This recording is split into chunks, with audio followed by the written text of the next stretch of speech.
Pernahkah dari kita melihat film Rambo? Ya, film perang garapan Hollywood yang menunjukkan karakter John Rambo, di mana di film itu memperlihatkan tentang bagaimana kegemilangan Amerika dalam Perang Vietnam. Namun pernahkah kita bertanya, apakah cerita yang ada di dalam film itu sesuai dengan fakta aslinya di lapangan? Berikut adalah fakta Perang Vietnam yang sesungguhnya menurut sejarah yang sudah terjadi pada tahun 1955 sampai 1975.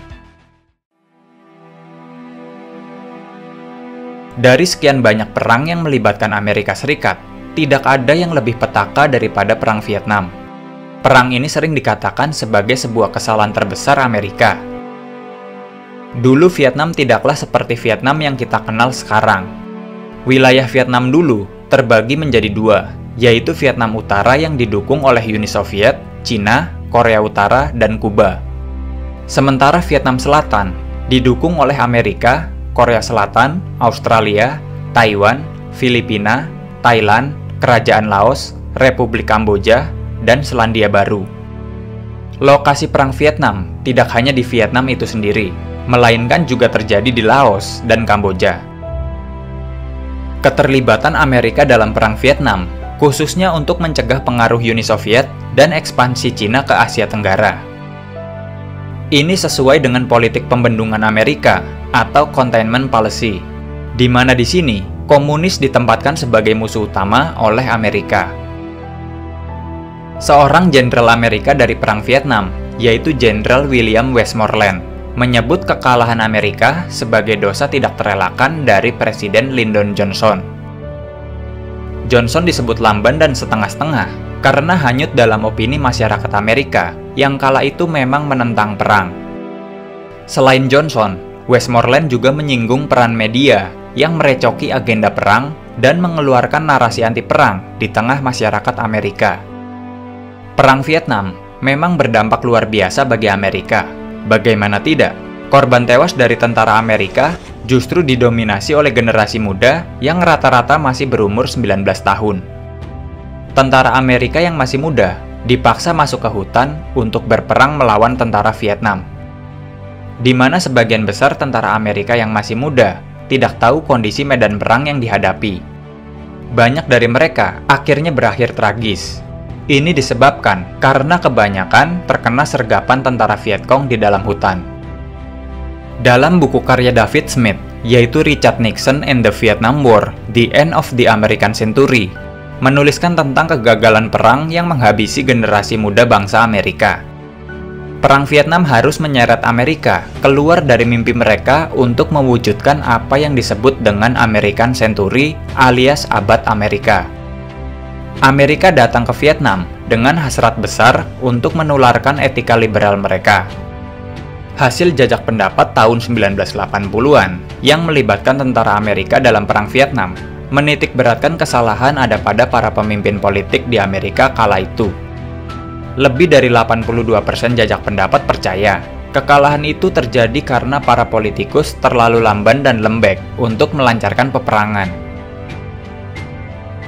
Di Vietnam sendiri, ada dua kekuatan yang menjadi musuh Amerika, yaitu tentara Viet Minh dari Vietnam Utara dan Vietcong dari Vietnam Selatan.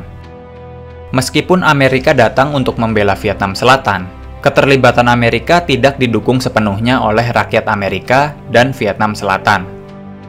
Salah satu sebabnya adalah karena tentara Amerika bertindak sewenang-wenang, seperti membunuh penduduk sipil yang tidak berdosa, lantaran hanya dituduh bersekongkol dengan Vietnam Utara. Selain itu, kendaraan perang Amerika yang melintas banyak merusak lahan pertanian, sehingga membuat rakyat murka, khususnya para petani. Kebencian rakyat Vietnam Selatan terhadap Amerika kemudian dimanfaatkan oleh tokoh-tokoh Vietnam Utara. Tokoh-tokoh Vietnam Utara selalu menyebarkan propaganda bahwa Vietnam Selatan dan Utara adalah satu. Mereka juga menyamakan Amerika dengan penjajah Perancis, sehingga semangat perlawanan rakyat Vietnam Selatan untuk melawan Amerika pun tinggi. Tentara Vietcong dalam gerilyanya kerap membuat Amerika terkelabui karena penampilan mereka yang mirip dengan petani biasa. Laksamana Thomas Maurer mengatakan dari lokasi perang saja Amerika sudah salah. Dia menganggap seharusnya Amerika berperang di wilayah utara, yang sudah jelas adalah tempat musuh dan tidak ada kekhawatiran menembak warga sipil. Di wilayah selatan, Amerika justru harus berhadapan dengan wanita yang menyimpan granat di balik kutang atau popok bayinya, kata Thomas Maurer.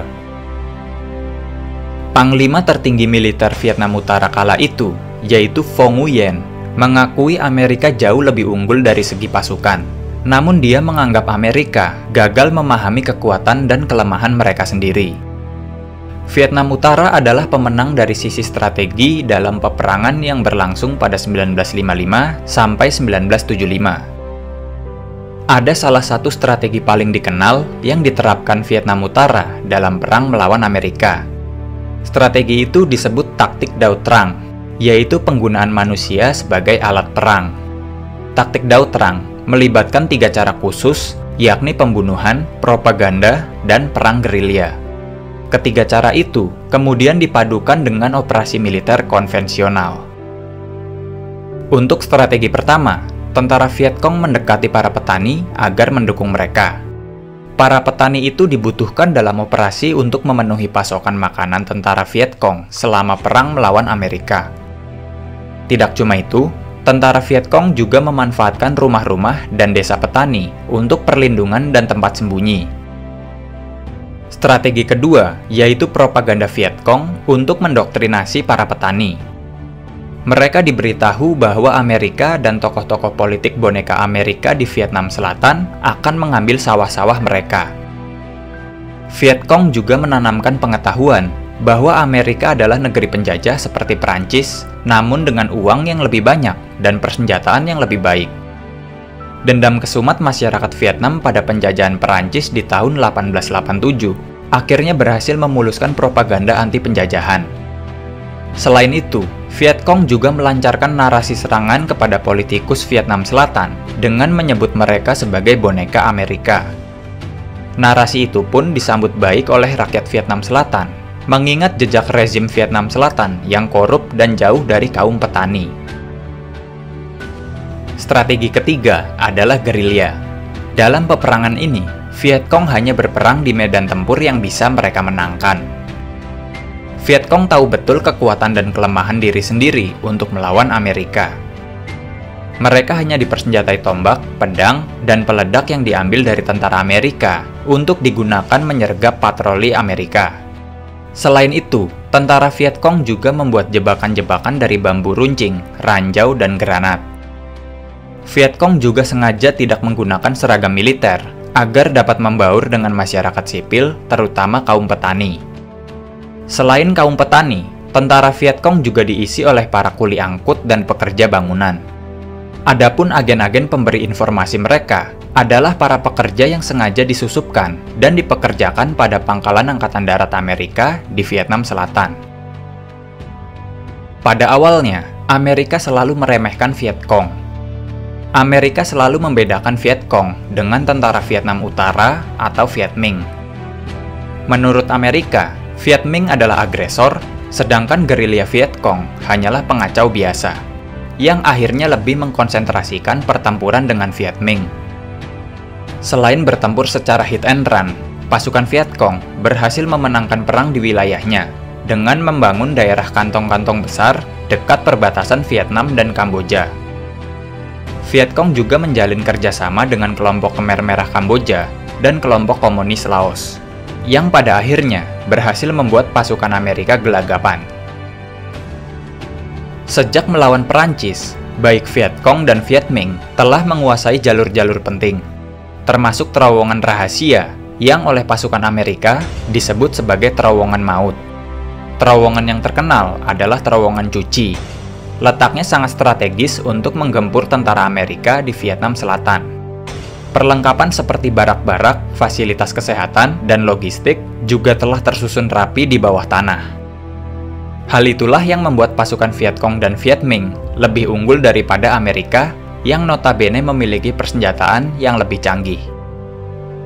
Keterlibatan Amerika dalam Perang Vietnam juga mendapat kecaman dari dunia internasional dan bahkan rakyatnya sendiri.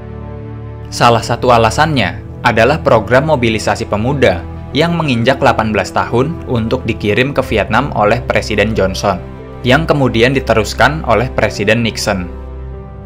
Tentara yang masih muda ini kebanyakan kebingungan ketika berada di hutan. Mereka seperti tidak tahu arah kemana mereka harus bergerak walaupun dibekali alat navigasi. Mereka juga tidak paham konsep-konsep jebakan di dalam hutan, yang memang orang Asia khususnya ahli dalam hal ini. Banyak dari mereka yang selamat, kemudian pulang dan mengalami PTSD atau Post Traumatic Stress Disorder. Ini semacam penyakit trauma psikologis yang disebabkan oleh perang, kecelakaan, dan lainnya. Ini berakibat pada tingginya angka bunuh diri dan gangguan jiwa yang menghantui veteran perang Vietnam. Pada April 1975, karena gempuran dari Viet Minh dan Viet Cong, akhirnya mereka berhasil mengalahkan Amerika. Akibat kekalahannya, Amerika harus merelakan Vietnam Utara dan Selatan bergabung menjadi satu di bawah bendera komunis hingga sekarang. Seketika itu pun Amerika harus menanggung malu serta menjadi bahan olok-olokan dunia internasional karena kalah dari Vietnam. Akibatnya, Amerika harus angkat kaki dalam kekalahan pertamanya pada perang melawan negara berkembang di Asia Tenggara. Karena perang ini, Amerika mendapat kecaman serius, bahkan pemimpin Amerika kala itu terancam dimaksulkan oleh rakyatnya sendiri. Rakyat Amerika juga sudah tidak tahan melihat generasi mudanya harus pulang dengan peti mati. Hingga kini, Perang Vietnam merupakan aib terbesar Amerika atas kekalahannya melawan negara berkembang dengan perlengkapan militer yang minim. Di masa sekarang, Amerika menjadi sangat berhati-hati dalam kebijakan perangnya, seakan trauma masa lalu berkaca dari Perang Vietnam. Kini Amerika juga banyak mengirim perwakilan dan para tentaranya ke negara berkembang yang memang ahli dalam perang hutan untuk belajar. Indonesia juga menjadi tujuan utama bagi tentara Amerika untuk mempelajari strategi perang hutan seperti kerjasama tentara Amerika dengan TNI dalam latihan rutin tahunan yang bernama Garuda Shield. Bukan tanpa alasan, Amerika memilih Indonesia dalam pembelajaran strategi perang hutan. Ini karena di kawasan Asia, hanya Indonesia satu-satunya yang memiliki hutan-hutan lebat dan besar, dengan kondisi vegetasi yang sangat rapat dan tergolong dalam kategori berat. Hanya ada 2 tempat di dunia yang memiliki kawasan hutan belantara besar, yaitu Brazil dengan hutan Amazon dan Indonesia dengan hutan Kalimantan, Sumatera, Papua, dan wilayah lainnya. Dikarenakan hutan Amazon jarang terjamah dan bukan daerah rawan konflik seperti kawasan Asia, Amerika menilai Indonesia adalah tempat yang sangat cocok untuk belajar strategi pertempuran hutan. Ini berbeda dengan hutan di Vietnam, yang belum bisa dikatakan sebagai hutan belantara dan masih dalam kategori ringan. Hasil akhir dari sejarah Perang Vietnam adalah kemenangan Vietnam Utara atas Amerika, lalu disusul mundurnya Amerika dari kawasan Indochina.